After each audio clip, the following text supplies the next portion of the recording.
నమస్తే. ఇన్నాళ్ళు నన్ను సపోర్ట్ చేస్తూ, ఎంకరేజ్ చేస్తూ మీ ప్రేమను నాకు అందిస్తున్న ప్రతి ఒక్కరికి కృతజ్ఞతలు. అలాగే ఈ వీడియో కూడా ఖచ్చితంగా మీకు ఉపయోగపడుతుంది. లైక్, షేర్ అండ్ సబ్స్క్రైబ్ చేసి మీ సపోర్ట్‌ని నాకు అందించండి. అలాగే ఈ వీడియో పట్ల మీకున్న అభిప్రాయాన్ని కామెంట్ సెక్షన్‌లో కామెంట్ చేసి తెలియజేయండి. ఇప్పుడు వీడియోని చూద్దాం. నమస్తే, వెల్కమ్ టు అవర్ ఛానల్. నేను పద్మిని. ప్రస్తుతం మనతో పాటు ప్రముఖ ఆధ్యాత్మికవేత్త, లక్ష్మీ నరసింహస్వామి ఉపాసకురాలు, అలాగే న్యూమరాలజిస్ట్ స్రవంతి గారు మనతో పాటు ఉన్నారు. మాట్లాడతాం. నమస్తే అక్క. నమస్తే పద్మిని. అక్క, సుందరకాండ దాని గురించి ఎన్నిసార్లు మాట్లాడుతున్నా తెలియని ఒక ఆనందం ఖచ్చితంగా ఉంటుంది. రామాయణం అంతర్గతంగా వచ్చేటటువంటి 6 కాండల్లో ఒక కాండ సుందరకాండ. అసలు ఆంజనేయ స్వామి వైభవం అవ్వచ్చు, రామచంద్రమూర్తిని ఆయన కలిపినటువంటి తీరవ్వచ్చు, రావణాసురుణ్ణి ఆయన బెదిరించినటువంటి భయపెట్టినటువంటి ఆ సంఘటన కావచ్చు, అసలు ఏది తీసుకున్న వైభవం అద్భుతం, ఇంకా అనిర్వచనీయమైన అనుభవం అయితే ఖచ్చితంగా ఉంటుంది. సుందరకాండ అయ్యింది. సో సుందరకాండ ఇదివరకు రోజుల్లో పారాయణ చేయించుకునేవారు కదా ఇళ్లలో. పారాయణ చేయించుకుంటారు, ఇప్పుడు చేయించుకుంటారు, ఇప్పుడు కూడా చేయించుకుంటుంటారు. కానీ ఇది తెలిసి మరి ఇది అలవాటు అయిపోయి, అంటే పొరిగింటి పుల్లకూర రుచి అన్నట్లుగా వేరే ఏదో కావాలి, మాకు ఇంకేదో కావాలి, ఏదో చెప్పండి, కొత్త కొత్తవేవో ఎప్పుడు వినని రెమెడీస్ ఏమో ఉంటాయి చూసారా, వాటి మీద మొగ్గు చూపటం అనేది కించిత్ బాధను కలిగిస్తుంది. అవి ఉపయోగపడుతున్నప్పటికీ వీటిని విస్మరించడం అనేది ఎంతవరకు సమంజసం? అసలు సుందరకాండ విశిష్టత ఏంటి? ఎట్లాంటి సందర్భాల్లో మనం పారాయణ చేసుకోవచ్చు? మీకు కూడా స్వానుభవం ఉంది, దాని రీత్యా ఈ ప్రశ్న అడగడం జరుగుతుంది అక్క, చెప్తారా? తప్పకుండా చెప్తాను పద్మిని. ఎందుకంటే ఆంజనేయ స్వామి ఎలాంటి దైవం అంటే, నిన్న కూడా నాకు అంటే MBA స్టూడెంట్స్కి ఆంజనేయ స్వామి గురించి చెప్పాలి, వాళ్ళు నేర్చుకోవాలి అని అంటే ఏం చెప్తే వాళ్ళకి బాగుంటుందో మీరు చెప్పండి అని నన్ను క్వశ్చన్ చేశారు. అప్పుడు నాకు వెంటనే అనిపించింది, ఒక భక్తుడు భగవంతుణ్ణి మనసా వాచా కర్మణ ఎప్పుడు ఆయన స్మరణే చేస్తూ ఉంటే, ఆయన పని మీద వెళ్ళి అక్కడ సీతా అమ్మవారికి తన గురించి తను ప్రకటితం చేసుకొని, అంత రాక్షసమూక, అంత రాక్షస లోకంలో, నిజంగా లోకమే అనుకోవాలి, ఎంత అందమైన ప్రదేశం అయినా రాక్షసులు ఉంటే అది రాక్షస ప్రదేశం. అక్కడ కూడా తన ఉనికిని కరెక్ట్ గా ప్రెజెంట్ చేసుకొని, నమ్మకం కలిగించి అమ్మవారికి ఆ ముద్రిక తీసుకొని వచ్చి చూసి రమ్మంటే కాల్చొచ్చారు అని అంటే వర్క్ మీద ప్యాషన్ ఎట్లా ఉండాలి, మనం చేసే వర్క్ మీద ఎంత ప్యాషన్తో మనం చేయాలి అనేది ఆంజనేయ స్వామిని చూసే మనం నేర్చుకోవచ్చు అనమాట. ఇలా ఎన్నో చెప్పచ్చు, ఎంతో చెప్పచ్చు. ఆయన మేనేజ్మెంట్ క్వాలిటీస్ ఎట్లా చేయాలి, ఎలా చూడాలి అని. మీరు బ్రహ్మ అంత అంటే బలం ఉన్నప్పటికీ బ్రహ్మాస్త్రం వేసినప్పుడు ఎంత వినయంతో ఉంటారో, తల ఉంచుతారు, అంటే ఆ గౌరవం ఇవ్వటం అద్భుతం అసలు. అంటే బ్రహ్మాస్త్రం అంటే ఏంటంటే నీ ఐడియల్స్ ని ఎక్కడా కూడా నువ్వు వదలాల్సిన అవసరం లేదు, నువ్వు యుద్ధం చేస్తున్నా సరే నీ ఐడియల్స్ ని మాత్రం వదలద్దు అని నేర్పిస్తారు అనమాట. ఇలా చాలా మల్టీ డైమెన్షనల్ క్వాలిటీస్. అసలు ఏ అస్త్రం ఆయన మీద పనిచేయదు అనేది ఆయన పుట్టినప్పుడే అందరూ ఇచ్చినటువంటి వరం అది కదా. సురస కూడా, సురసని ప్లీజింగ్ చేయడం. అవును, ఇంకెందుకు నేను వస్తా కదా, ఇప్పటికి సమయం కాదు అని అలా భలే, అసలు చాలా బాగుంటుంది ఆయన గురించి చెప్తుంటే. అయితే సుందరకాండ పారాయణం ఇదివరకు ఇంట్లో ఎందుకు చేసేవారు అని అంటే, ఏదైనా సమస్య, చాలా గడ్డు సమస్య, సీతా అమ్మవారిని తీసుకెళ్ళిపోవడం అంటే అది గడ్డు సమస్య కదా, అలాంటి గడ్డు సమస్యలు మన ఇంట్లో ఉన్నాయి అంటే అవి పారద్రోలాలి అంటే సుందరకాండ పారాయణం మాత్రమే చేయగలుగుతుందని గట్టిగా నమ్మేవారు, అది చేయించుకునేవారు అనమాట. నాకు కూడా అనిపించింది నిజంగా సుందరకాండ పారాయణం అనేది ఒక్కొక్కళ్ళ ఇంట్లో మనం చెయ్యాలి అని కూడా నాకు అనిపించింది వాళ్ళు ఇప్పుడు అలా చదువుతూ ఉంటే. ఎందుకంటే స్వామిని కొలిస్తే చాలు పద్మిని, ఆయన ఏమి ఇవ్వాలి, ఎంత ఇవ్వాలి అనేది ఆయన ఇష్టంగా వదిలేయడమే మనం ఇంకా. ఎందుకంటే సుందరకాండ నేను ఒకళ్ళు నన్ను అడిగారు అనమాట, మేము ఇట్లా గుడిలో మేము మెయింటైన్ చేసుకుంటూ వెళ్తున్నాము, మేము సుందరకాండ పారాయణం చేసి హోమం చేస్తాం, మాకు మెయింటెనెన్స్కి కావాలి, ఎవరైనా కానీ 2 వచ్చి మీరు పేర్లు అవి రాసి మాకు మెయింటైన్ చేస్తారని అడిగితే నేను మా చెల్లెలు వెళ్ళాము పద్మిని. వి వేర్ జీరోస్, నిజంగా చెప్పాలంటే we were nothing at that time. చదువుకున్న చదువు మాత్రమే చేతిలో ఉన్న పరిస్థితులు అనమాట అప్పుడు. అంతకన్నా ఏం కావాలి? సరస్వతి ఉంది మీతో. ఆ, ఏమి లేదు. సరే మా వారన్నారు, ఎప్పుడు వెళ్తావు, ఎప్పుడు వస్తావు నువ్వు అని అంటే, లేదు నేను వెళ్ళాల్సిందే, మీరు పిల్లల్ని తీసుకొని కావాలంటే సాయంత్రం రండి, ఎందుకంటే ప్రసాదంగా డిన్నర్ అందరూ తినండి, మీ ఇంటిల్లి పాది రావాల్సిందే అని ఆయన చాలా ఇదిగా చెప్పారన్నమాట. ఎన్నాళ్ళ పాటు ప్రేమతో. ఇది? ఒక్కరోజే, ఒక్కరోజేనా? వన్ డేనే. కాకపోతే నువ్వు అప్పుడు ఏదో దాన్ని ఏమంటారు, ఈ ట్రాఫిక్ ని ఆపారనమాట. Okay. అటు ట్యాంక్ బండ్ వైపు ఉంది గుడి, రామాలయం Turbulence ఉంది. అందులో.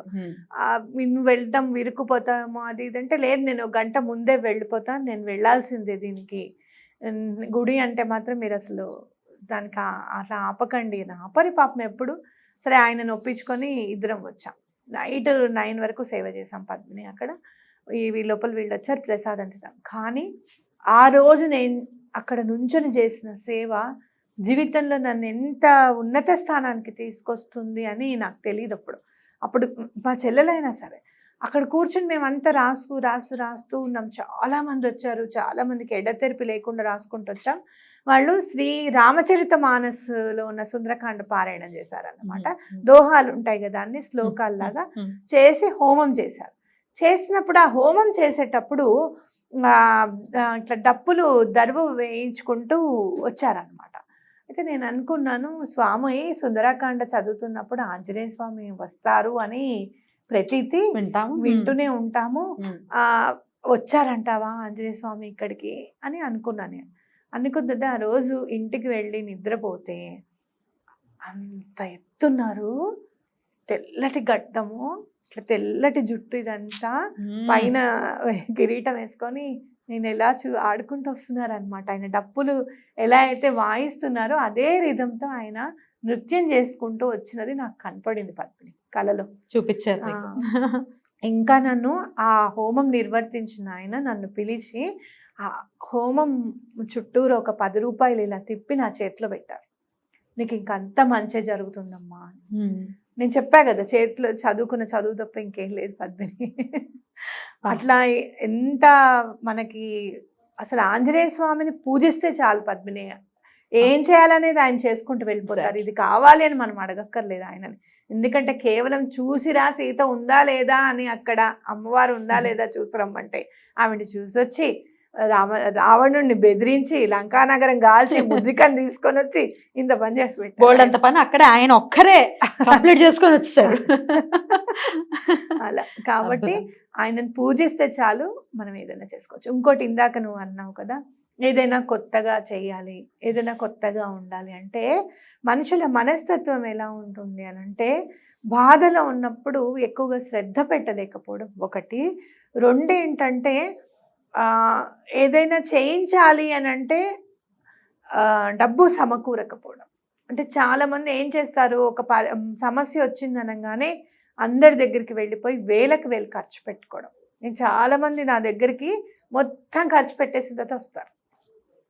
మొత్తం ఖర్చు అంతా అయిపోతుంది, చాలా చేసేసామమ్మా, మీలాగా సూక్ష్మంగా ఎవరు చెప్పలేదు మాకు, ఇప్పుడు మీ దగ్గర ఇంత సూక్ష్మంగా మీరు చెప్పినా కూడా ఇది పెట్టడానికి కూడా లేవు మా దగ్గర, నమ్మకం లేదు ముందు ఇంట్లో, డబ్బు ఎక్కడి నుంచైనా తీసుకొస్తాం కానీ ఇంట్లో నమ్మకం ఎలా సంపాదించుకోవాలి, నువ్వు అందరి దగ్గరికి ఇలానే వెళ్తావు, అన్నీ చెప్తున్నావు, మొన్న ఆ పని అయిపోతుంది అంటున్నావు, ఈ పని అయిపోతుంది అంటున్నావు, ఏమీ అవ్వలేదు.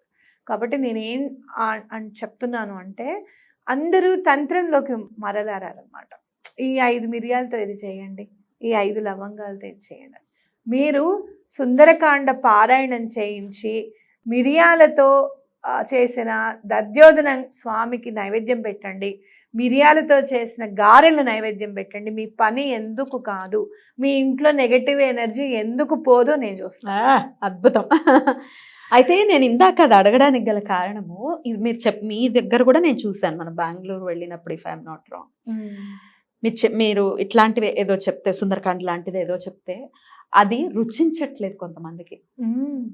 అది కాదండి మేము చేస్తాం, ఇంకేదైనా చెప్పండి అంటే, ఎవరు నిన్ను కాపాడేది, ఆంజనేయ స్వామిదే. నేను ఫర్ ఎగ్జాంపుల్ చెప్తున్నా, మీ పేరు ఏదో చెప్పారు, నాకు బాగా గుర్తుంది అది, I don't want to reveal it, but then ఇది కాదు, ఇంకేదో చెప్పండి, ఇంకేదో చెప్పండి, మేము వినేసామండి, అవన్నీ అయిపోయింది. అవుట్డేటెడ్ లాగా కూడా ట్రీట్ చేస్తున్నా రోజుల్లో. ఎన్ని మందులు వచ్చినా జ్వరానికి పారాసిటమాలే వాడాలి. దాన్ని దాన్ని దాన్ని ఏమంటారు, కంపెనీలు చేంజ్ చేసుకొని పేర్లు ఏమన్నా చేంజ్ చేసుకోవాలేమో కానీ పేర్లు చెప్పకూడదు, నేను కూడా చెప్పట్లేదు. పారాసిటమాల్ మాత్రమే జ్వరానికి వాడాలి. మీరు ఇంకోటి ఏది తెచ్చినా ఇన్ఫెక్షన్ తగ్గుతుందేమో కానీ జ్వరం మాత్రం తగ్గాలంటే ముందు పారాసిటమాల్ వేయాలి. కాబట్టి భగవంతుడిని మనకి కొన్ని రూల్స్ ఉన్నాయి. Padmini, sun rises in the east అంటే చాలా బోర్ కొట్టా, నువ్వు వెస్ట్ వైపు వచ్చాయంటే రాడు ఆయన. మనం ఫాలో అవ్వాల్సిందే అవన్నీ. కాబట్టి ఎప్పుడు కూడా అట్లాంటి ఫీలింగ్ ఉండకూడదు. నువ్వు చెప్పింది ఏంటో తెలుసా, రుక్మిణి కళ్యాణం. రుక్మిణి కళ్యాణం చదివించండి అంటే 3 సార్లు చదివాము. ఏం చదివావు ఒకసారి చెప్పు, రుక్మిణి కళ్యాణంలో ఏముందో చెప్పు అని అడగాలనిపిస్తుంది నాకు. కానీ అలా అడిగితే మేడంకి చాలా పొగరు, అన్న మాట వినాల్సి వస్తుందేమో. లేనిది మనం అదే లేనిది ఆపాదించుకోవాలంటే భయం కదా మనకి. ఒకరుంటే పోనీ అనుకోవచ్చు, పర్వాలేదు, తప్పేమీ లేదు. లేనిది ఎందుకు అనిపించుకోవడం అని చెప్పి నోరు మూసుకోవడమే అవుతుంది అన్నమాట. నువ్వు చెప్పింది ఎప్పుడు కూడా నేను అనుభవించేది రుక్మిణి కళ్యాణం దగ్గర. అసలు రుక్మిణి కళ్యాణం చదివితే పెళ్లి ఎందుకు అవ్వదు? ఖచ్చితంగా అవుతుంది, గ్యారంటీగా అవుతుంది. మనసు పెట్టి చదువు. ఆవిడ ఎలా రాసిందో లెటర్ ఒక్కటి చదివితే చాలు, ఇంకేం అవసరం లే. కాబట్టి తప్పకుండా మనం ఎప్పుడు కూడా సుందరాకాండని, హనుమాన్ చాలీసాని, రామరక్ష స్తోత్రాన్ని, ఈ మూడింటిని కూడా ఎప్పుడు మర్చిపోకూడదు. అలాగే విష్ణు సహస్రనామాన్ని కూడా. ఇవన్నీ కూడా మనకేంటంటే అవి పిల్లర్స్, అవి అంతే. వాటిని ఇంకొంచెం స్ట్రాంగ్ గా వేద్దాం అని అనుకోవడం అవసరం లేదనమాట. వివేకం అవుతుంది, అవే ఆల్రెడీ స్ట్రాంగ్ గా ఉన్నాయి. ఎగ్జాక్ట్లీ. అద్భుతం అక్క. మొత్తం సుందరకాండ మొత్తం పారాయణ చేయాల్సి ఉంటుందా, లేకపోతే ఏదైనా మంత్రం, జయ మంత్రం గురించి వింటూ ఉంటాం, అది మాత్రమే పారాయణ చేసుకోవచ్చు? అసలు పారాయణ ఎలా చేయాలి? ఇప్పుడు టైంతో చాలా ఇబ్బందిగా ఉంది. సుందరకాండ పారాయణం మేము చేయించుకుంటాము అని దండం పెట్టుకొని జయపంచక శ్లోకాలని 5 శ్లోకాలు ఉంటాయి పద్మిని. ఆ 5 శ్లోకాలు మీరు రోజు ఒకసారి చదువుకోండి. పోనీ ఒక 11 రోజుల్లో, ఒక 20 రోజుల్లో చదువుకోండి. నాయన ఇది చదువుతున్నాం, మా జీవితాల్లో ఎంతో కొంత మార్పు వస్తే సుందరకాండ పారాయణం చేయించుకుంటాను స్వామి అని దండం పెట్టుకోండి. తప్పకుండా మార్పు అనేది చూస్తారు. పురోహితులు చేస్తారక్క సుందరకాండ పారాయణ? చేస్తారు, ఎందుకు తప్పకుండా చేస్తారు. కొంచెం తీసుకుంటారు, పొద్దున్న నుంచి సాయంత్రం టైం పడుతుంది కదా పద్మిని. అవునా? ఒక రోజులో కంప్లీట్ చేయాలి? ఒక రోజులో కంప్లీట్ చేయాలి. సప్తాహంలో టైం అట్లా ఉండదు, ఒక్క రోజులోనే చేస్తారు. ఒక్క రోజులోనే చేస్తారు పారాయణం. సప్తాహాన్ని అంటే కొంచెం అది కూడా చేయించుకోవచ్చు. రోజు రావాలంటే ఇబ్బంది కదా, అది కూడా చేయించుకోవచ్చు, తప్పేంటి. అద్భుతం అక్క. అయితే ఆ జయపంచనామాలు ఒక్కసారి మాకు నేర్పిస్తాను. రావణ సహస్రం మే యుద్ధే ప్రతిబలం భవేత్, శిలాభిస్తు ప్రహరతః పాదపైశ్చ సహస్రశః, అర్ధయిత్వా పురీం లంకామభివాద్య చ మైథిలీం, సమృద్ధార్థో గమిష్యామి మిషతాం సర్వరక్షసాం. తస్య సన్నాద శబ్దేన తే భవద్భయశంకితాః, దదృశ్చుశ్చ హనుమంతాం సంధ్యా మేఘమివోన్నతం.